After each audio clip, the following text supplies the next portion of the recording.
A $2.9 billion supplementation in the 2025-2026 fiscal plan places the country's deficit for the period at $6.79 billion.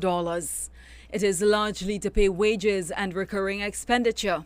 As the government is set to take the adjustment to the parliament on Monday, economist Taharqa Obika is sharing his perspective. He believes there may be opportunities for the government to generate additional revenue, particularly if higher oil and gas prices continue. He notes that another option remains the Heritage and Stabilization Fund, which they have drawn on already in their months in office, as well as borrowings.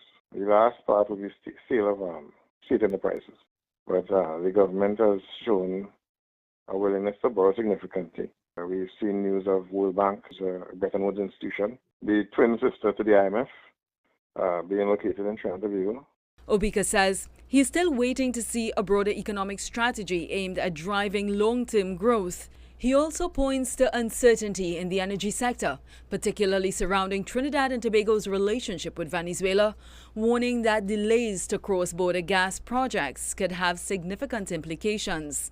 Venezuela has several fronts. They have fronts with Curacao, the ABC Islands, Aruba, Bonaire, Curacao. They have fronts with Colombia, Grenada, and the Trinidad and Tobago.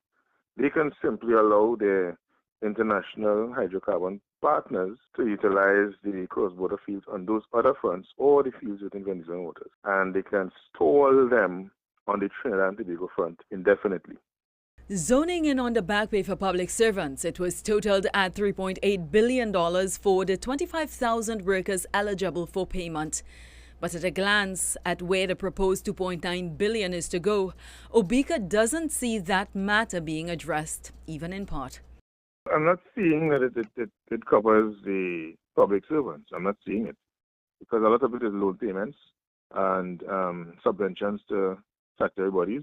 These are just bills, not that recurrent expenditure, largely, and that would have and loan payments that would have come up in the normal order of doing business at state entities.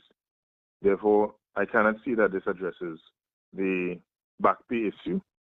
He also doesn't think that the non-cash payment, especially without government bonds being used, as something which will be accepted or practicable.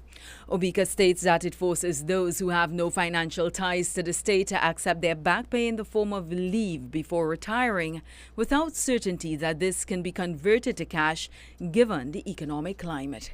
Alicia Boucher, TV6 News.